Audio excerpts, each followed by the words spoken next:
Everyone welcome to my channel Dhara's cooking passion. તો આજની મારી રેસીપી છે રગડા પેટીસ. તો ચાટ લગભગ બધાને જ ભાવતું હોય છે અને ચાટ લગભગ બધાનો જ ફેવરિટ હોય છે. તો ચાલો આપણે રેસીપી સ્ટાર્ટ કરીએ. તો એના માટે મેં વટાણાને અગાઉથી 5-6 કલાક અગાઉ આ રીતે પલાળી લીધા હતા.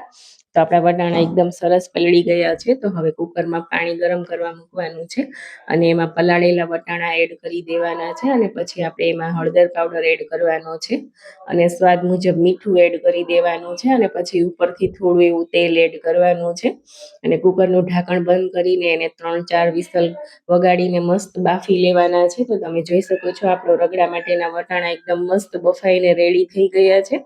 તો હવે આપણે એના વઘાર માટેની તૈયારી કરીએ. તો પેનમાં તેલ ગરમ થાય એટલે આપણે એમાં આખું જીરું એડ કરવાનું છે અને પછી મીઠા લીમડાના પાન એડ કરવાના છે અને પછી એમાં આદુ મરચાંની પેસ્ટ એડ કરી દેવાની છે અને પછી આપણે જે બાફેલા વટાણાનો રગડો હતો એ એડ કરી દેવાનો છે. અને રગડો એડ કર્યા પછી આપણે એ જ કુકરમાં થોડું એવું પાણી એડ કરીને અંદર મિક્સ કરી દેવાનું છે અને બરાબર મિક્સ કરી લેવાનો છે રગડો. તો તમે જોઈ શકો છો કેટલો સરસ કલર દેખાઈ રહ્યો છે. તો હવે એમાં આપણે બાફીને મેશ કરેલા બટેટા એડ કરી દેવાના છે જેથી આપણા રગડાની થિકનેસ ખૂબ સારી આવે.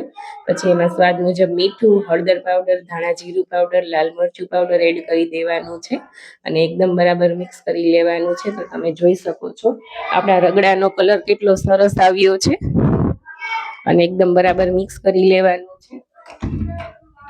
પછી આપણે એમાં ખજૂર આમલીની ચટણી એડ કરી દેવાની છે જેનાથી રગડાનો ટેસ્ટ ખૂબ જ સારો આવશે અને ટેસ્ટમાં ખૂબ જ સારો રગડો આપણો બનશે. તો તમે જોઈ શકો છો કેટલો સરસ કલર દેખાઈ રહ્યો છે અને આપણો રગડો હવે થીક પણ થઈ ગયો છે. તો રગડા પેટીસ માટેનો એકદમ મસ્ત યમ્મી રગડો આપણો રેડી થઈ ગયો છે. તો છે ને જોઈને જ ખાવાનું મન થઈ જાય એટલો સરસ રગડો. તો હવે આપણે પેટીસ માટેની તૈયારી કરીએ. તો એના માટે મેં બાફીને બટેટાને આ રીતે મેશ કરીને લઈ લીધા છે.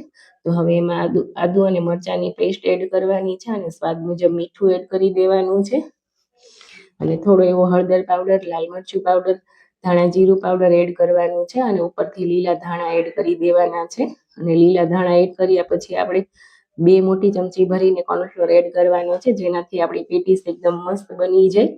તો હવે બધું આપણે બરાબર મિક્સ કરી લેવાનું છે. તો તમે જોઈ શકો છો આપણું પેટીસ માટેનું મિશ્રણ હવે એકદમ સરસ મિક્સ થઈને રેડી થઈ ગયું છે. તો આપણે હવે હાથને તેલથી ગ્રીસ કરી લેવાના છે જેથી કરી પેટીસ વાળવામાં સરળતા રહે. તો તેલવાળા હાથને ગ્રીસ કર્યા પછી આપણે આ રીતે થોડો એવો ગોળો લઈ અને તમને જે પણ પેટીસનો શેપ ગમતો હોય એ તમે શેપમાં પેટીસ બનાવી શકો છો. તો તમે જોઈ શકો છો મેં રાઉન્ડમાં પેટીસ બનાવી છે અને આટલી થિકનેસ રાખી છે. તો તૈયાર છે આપણી પેટીસ. તો તમે જોઈ શકો છો આપણી પેટીસ કેટલી સરસ દેખાઈ રહી છે. તો હવે આપણે લોઢીમાં તેલ ગરમ કરવા મૂકવાનું છે અને તેલ ગરમ થાય એટલે પછી આપણે એક પછી એક આ રીતે પેટીસ ગોઠવીને બધી પેટીસને બંને બાજુથી આપણે સેલો ફ્રાય થાય એ રીતે બરાબર ગોલ્ડન બ્રાઉન થાય ત્યાં સુધી શેકી લેવાની છે અને થોડી વાર પછી આ રીતે પલટાવતા રહેવાનું છે જેથી કરી બંને સાઈડથી એકદમ મસ્ત પેટીસ આપણી શેકાઈ જાય. તો તમે જોઈ શકો છો આપણી પેટીસ શેકાઈને હવે એકદમ મસ્ત રેડી થઈ ગઈ છે અને કેટલી સરસ દેખાઈ રહી છે. તો હવે આપણે રગડા પેટીસની પ્લેટ લગાવી દઈએ. તો હવે આપણે એક પ્લેટમાં આ રીતે રગડો એડ કરવાનો છે. તો તમે જોઈ શકો છો રગડો કેટલો સરસ દેખાઈ રહ્યો છે, જોઈને જ ખાવાનું મન થઈ જાય એટલો.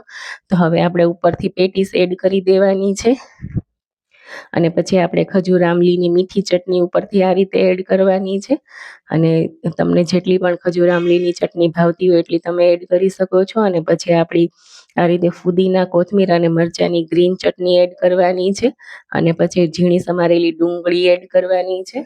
ડુંગળી એડ કર્યા પછી આપણે એમાં મસાલા સિંગ એડ કરવાની છે. મસાલા સિંગ ઓપ્શનલ છે, તમને ન ગમતી હોય તો તમે ન પણ એડ કરી શકો.